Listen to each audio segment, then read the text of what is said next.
Namasté, je suis Sandrine Muller-Bauer, je suis guérisseuse. Suite des 4 accords Toltec version moi. Je vous le montre. Ce livre merveilleux de Don Miguel Ruiz, qui a vendu à des millions d'exemplaires, est pour cause, qui part du principe que si on applique 4 préceptes, les 4 accords dans sa vie quotidienne, on vivra au paradis.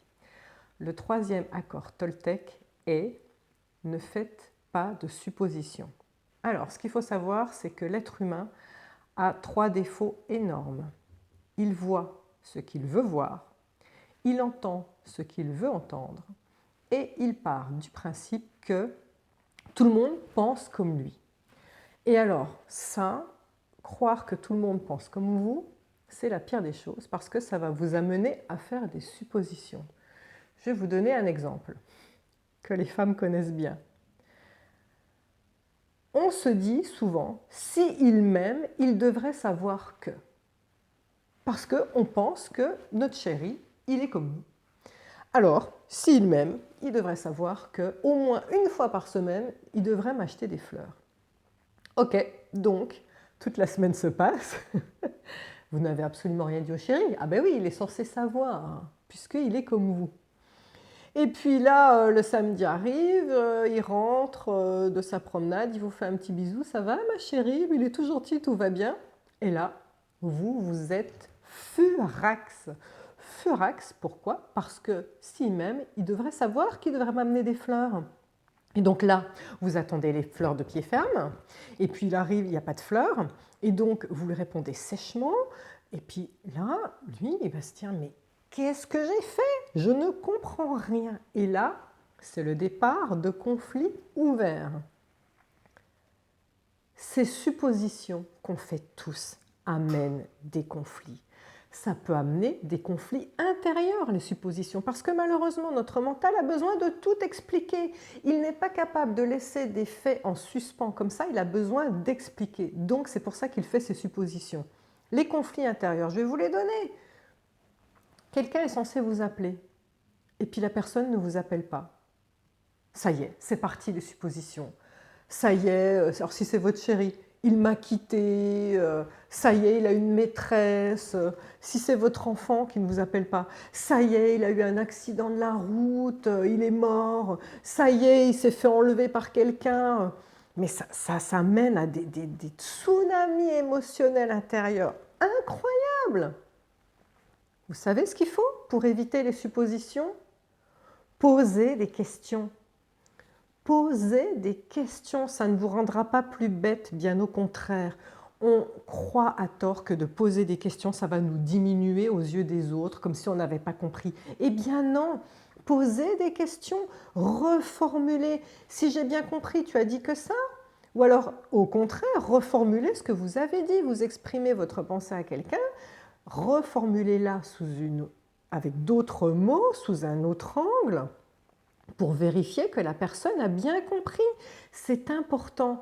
Ne partez pas juste avec des sous-entendus et en laissant des points de suspension dans vos phrases, comme si l'autre était censé capter votre pensée parce qu'il est comme vous. L'autre n'est pas comme vous. Chacun a son expérience personnelle avec son filtre et voit la vie avec son filtre personnel. Donc, vous devez poser des questions et vous devez reformuler. Je voulais partager, ça peut aller loin ces suppositions, je voulais partager une expérience qui m'est arrivée lors des soins d'une personne que je suis qui a un cancer, qui s'appelle Nadine. Et Nadine est une femme merveilleuse qui est au service des autres, vraiment très très altruiste et qui s'est toujours pliée en 10 pour sa famille. Alors, je lui ai fait quand même prendre conscience que ce besoin de se rendre utile vis-à-vis de sa famille est aussi une façon de se faire aimer, ou en tout cas une illusion de son mental qu'elle a besoin de ça pour se faire aimer. C'est pas vrai, hein, on n'a pas besoin de se rendre utile, de se rendre indispensable vis-à-vis des autres pour être aimé. Bon, en tout cas, Nadine a un cancer. Et à l'époque, je la suivais à peu près tous les mois et demi, on va dire, pour la rebooster entre deux chimios et tout ça. Et là, ce jour-là, Mais alors, elle est dans un état lamentable, au point que quand je pose les mains sur elle, ça me donne des vertiges. Je suis obligée de lui dire excuse-moi et d'aller m'asseoir pour reprendre mes esprits, reprendre de l'énergie et revenir la voir. Et elle, de voir que je suis mal, elle comprend à quel point son corps est mal. Et là, je discute avec elle, je lui dis, mais qu'est-ce qui se passe dans ta vie là, en ce moment-là, pour que tu sois si mal? Et là, elle m'explique, j'ai loué une maison pour partir en vacances, et ma sœur, quand j'ai dit que j'ai loué une maison, s'est imposée, a dit je viens. Et plutôt que d'avoir la parole juste et de lui répondre « ben non, je suis malade, j'ai besoin d'être seule avec mon chéri, j'ai pas trop envie que tu viennes, c'est un moment pour moi et tout ça », eh bien, elle n'a rien dit. Et là, elle est partie dans des suppositions incroyables. Comment je vais faire comment je vais faire pour survivre à ça, je vais être fatiguée, il va falloir que j'aide ma sœur, elle va me pomper mon énergie, et puis je ne peux pas lui dire, parce que maintenant si je lui dis, qu'est-ce qu'elle va penser, elle ne va plus m'aimer, et puis si j'annule, que des si j'annule cette réservation, qu'est-ce que mon mari va dire? Parce que moi, je ne suis pas capable d'être avec ma sœur, donc comment je vais faire? Et donc, tous ces si, toutes ces questions, ce tsunami émotionnel, parce qu'à un moment, à un instant T, elle n'avait pas dit les mots, a créé une maladie, parce qu'en fait, j'ai mis les mots dessus, c'était grave. Je lui ai dit, votre subconscient est en train de trouver la solution à ce problème. Comme vous n'avez rien dit à personne de ce qui vous mettait en insécurité, qui vous rendait malade, le fait que vous ne vouliez pas partager cet espace avec votre sœur, et c'est votre droit le plus légitime, vous auriez pu lui dire ces mots-là, eh bien, comme vous n'êtes pas capable de lui dire ça, le corps fabrique une maladie, et cette maladie, ça va être la bonne excuse qui fait que vous n'aurez pas à sortir les mots, puisque vous serez au fond du trou, au fond du lit, et donc la maladie fait que les choses se régleront d'elles-mêmes, ou bien, eh bien le mari décidera d'annuler la réservation et vous ne partirez pas en vacances, ou bien la sœur aura un éclair de génie, elle dira « t'es trop malade, je ne viens pas ». Mais à quel moment on pose des questions? À quel moment on dit les choses? À quel moment on exprime correctement sa pensée sans se dire « oui, mais l'autre, il devrait savoir ». Parce que c'était ça qu'elle se disait, Nadine. C'est ma sœur, elle devrait savoir que je suis malade. Donc, si elle vient quand même, c'est qu'elle-même est encore plus malade. Mais ça donne lieu à des situations rocambolesques. C'est pire que ce qu'on voit dans les pièces de théâtre de comédie rigolote, quoi. Enfin, là, en l'occurrence, c'est plutôt dramatique pour le coup. Donc, elle était la seule fautive.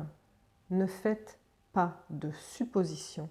Ça vous amène systématiquement au conflit vis-à-vis des autres ou au conflit intérieur. Alors, j'ai peut-être un truc à rajouter par rapport à ce « ne faites pas de suppositions ». Chez certaines personnes, c'est difficile de ne pas faire de suppositions parce qu'on est habitué à ça, parce que le mental a besoin d'expliquer les choses. Alors, je vais vous donner une autre solution qui n'est pas expliquée dans le livre. Face à une situation que votre mental a besoin d'expliquer, plutôt que de donner l'énergie à une supposition que vous allez nourrir et que vous allez faire votre vérité et qui va mener au conflit, je reprends l'exemple de « mon chéri ne m'a pas appelé ». Ok, la supposition de base, c'est « il ne m'a pas appelé parce qu'il a une maîtresse ». Bon, voilà. Et donc, à la base, ça se trouve, il ne vous a juste pas appelé parce que la réunion a duré plus longtemps. Le pauvre, il rentre à la maison, vous lui sautez dessus, vous lui arrachez les yeux, vous le foutez à la porte avec ses habits dehors, alors que le pauvre, il n'a rien fait à part être en retard à cause d'une réunion. Voilà, bon. Eh bien, en fait, plutôt que de vous partir dans vos délires en vous disant « ça y est, il a une maîtresse » et faire une vérité d'un truc qui est de votre mental, faites des tonnes de suppositions plutôt qu'une seule supposition. Parce que le problème, c'est que le mental donne de l'énergie à un truc pourri, une pensée pourrie. Et bien, si vous n'êtes pas capable de ne pas faire de suppositions, faites des tonnes de suppositions. Mais je veux que vous preniez une feuille, vous la divisez en deux, Il y a les suppositions négatives, celles que vous allez faire très spontanément. Il a eu un accident, il a une maîtresse, il est parti pour toujours, bon voilà, d'accord. Et les suppositions positives. Son patron l'a retenu en réunion parce qu'il a quelque chose de très important à lui dire, il aura peut-être de l'avancement, il a eu une bonne nouvelle, je ne sais pas, dans sa famille, il doit aller voir quelqu'un, il est en train de me préparer une surprise.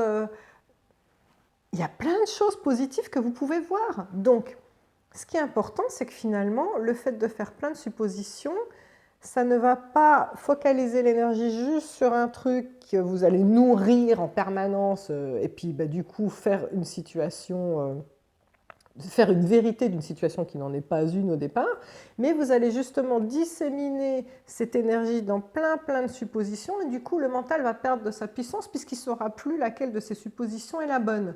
Et donc ça peut être une solution intermédiaire, on va dire, pour que vous compreniez que ça ne sert à rien de faire des suppositions. Et une fois que vous aurez compris ça et que vous aurez fait cet exercice mental de faire plein de suppositions, de vous-même, vous aurez compris à un moment que on ne fait pas de suppositions. Posez des questions. Voilà.